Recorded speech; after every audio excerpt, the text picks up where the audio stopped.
Kekerasan seksual merupakan segala kegiatan yang terdiri dari aktivitas seksual yang dilakukan secara paksa oleh orang dewasa pada anak ataupun oleh anak kepada anak lainnya.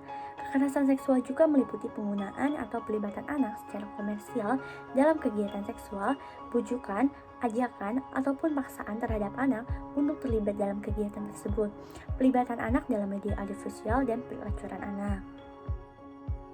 Faktor terjadinya kekerasan seksual secara umum dibedakan menjadi 3 faktor.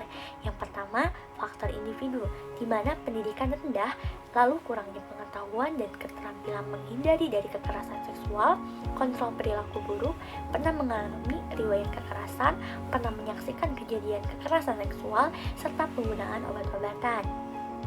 Yang kedua, faktor lingkungan, sosial, serta komunitas, di mana kebudayaan atau kebiasaan yang terjadi di dalam kehidupan lingkungan kita mendukung adanya tindakan kekerasan seksual. Kekerasan yang bisa dilihat melalui media, kelemahan kesehatan, pendidikan, ekonomi, dan hukum, aturan yang tidak sesuai ataupun berbahaya untuk sifat individu wanita atau laki-laki. Yang ketiga yaitu ada faktor hubungan, di mana kelemahan hubungan antara anak dan orang tua, konflik dalam keluarga, berhubungan dengan seorang penjahat atau pelaku kekerasan, dan tergabung dalam geng atau komplotan. Contoh kasus kekerasan seksual. Dilansir dari Detikcom bahwa terdapat seorang pria berinisial S berusia 35 tahun di Kabupaten Jepara, Jawa Tengah yang ditangkap oleh polisi lantaran memperkosa anak kandungnya sendiri yang berusia 12 tahun sebanyak 5 kali. Hal tersebut ia lakukan melalui pemaksaan dan pengancaman. Pelaku melakukan tindakannya tersebut ketika istrinya sedang bekerja dan berdalih hal tersebut terjadi karena pengaruh dari obat penenang yang tengah ia konsumsi. Terakhir kali perbuatan tersebut ia lakukan adalah pada akhir Oktober 2021 saat korban tengah sakit dan kondisi rumah yang sepi. Setelah itu, korban menceritakannya kepada ibunya dan langsung dilaporkan kepada polisi. Namun, tersangka sempat kabur hingga akhirnya baru tertangkap pada 28 Maret 2022. Saat ini tersangka tengah mendekam di tahanan Mapolres Jepara dan terancam hukuman kurungan selama 15 tahun sesuai dengan pasal 81 dan atau pasal 82 Undang-Undang Nomor 17 Tahun 2016 tentang Perlindungan Anak. Berdasarkan perbincangan antara Najwa Shihab dengan LBH Apik bahwa korban kekerasan seksual dikorbankan oleh sistem yang tidak berpihak kepada dirinya. Semua sistem mengekang korban. Salah satunya adalah korban yang dilecehkan oleh keluarganya yang tengah diamankan oleh Lembaga Perlindungan Saksi dan Korban sehingga tidak dapat sekolah. Namun, pihak sekolah malah mengeluarkan korban dengan alasan ia tidak masuk sekolah.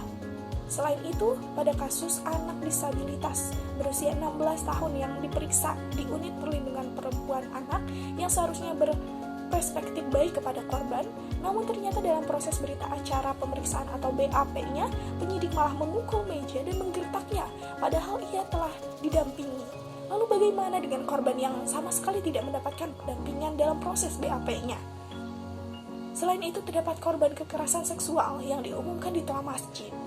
Lalu masyarakat memberikan stigma kepada korban bahwa korban merupakan anak yang tidak baik, sehingga ibunya sampai stroke bahkan sampai meninggal dunia.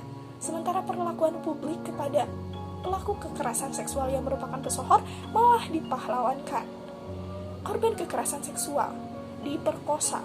Ketika lapor polisi, visumnya harus dibayar sendiri. Sistem mengekang dan tidak berpihak kepada dirinya. Kemudian mendapatkan stigma yang buruk dari masyarakat, sehingga banyak korban yang enggan melapor.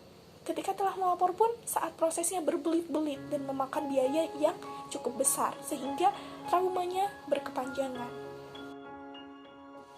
Dampak kekerasan seksual. Yang pertama merupakan rintangan terhadap keberhasilan pembangunan. Yang kedua, dapat menghambat kemampuan anak untuk dapat berpartisipasi dalam kegiatan sosial. Yang ketiga, mengganggu kesehatan anak tentunya. Yang keempat, kepercayaan kepada diri sendiri dapat menurun.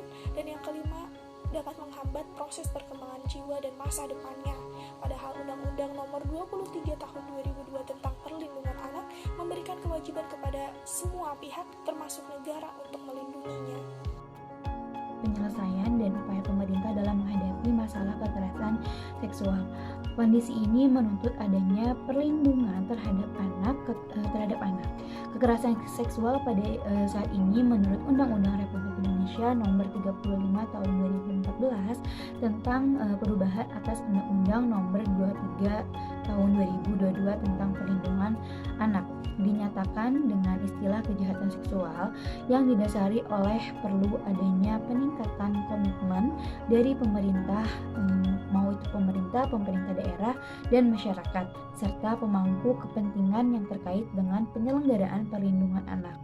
Negara, pemerintah daerah, masyarakat, keluarga, dan orang tua berkewajiban untuk memberikan perlindungan dan menjamin terpenuhnya hak asasi anak dengan tugas dan tanggung jawabnya.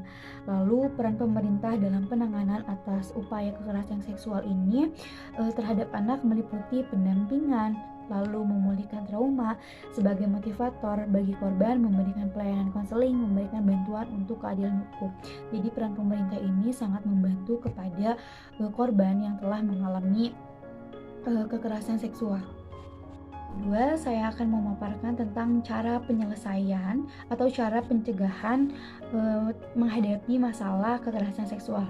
Yang pertama, meningkatkan kesadaran kepada perempuan akan hak dan kewajibannya. Lalu yang kedua, meningkatkan kesadaran masyarakat betapa pentingnya usaha untuk mengatasi terjadinya kekerasan terhadap perempuan dan anak. Yang ketiga, meningkatkan kesadaran penegak hukum agar bertindak cepat dalam mengatasi masalah ini. Lalu yang keempat, bantuan dan konseling. Yang kelima, melakukan kampanye anti kekerasan seksual. Yang keenam, pembaruan hukum terhadap permasalahan kekerasan seksual. Yang ketujuh, bagi anak-anak diperlukan perlindungan baik sosial, ekonomi maupun hukum. Lalu yang kesembilan, membentuk lembaga penyantun korban tindak kekerasan.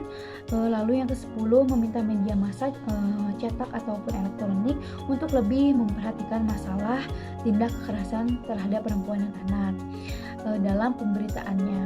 Mungkin sekian pemaparan materi dari saya tentang upaya penyelesaian dan upaya pemerintah dalam mengatasi permasalahan kekerasan seksual.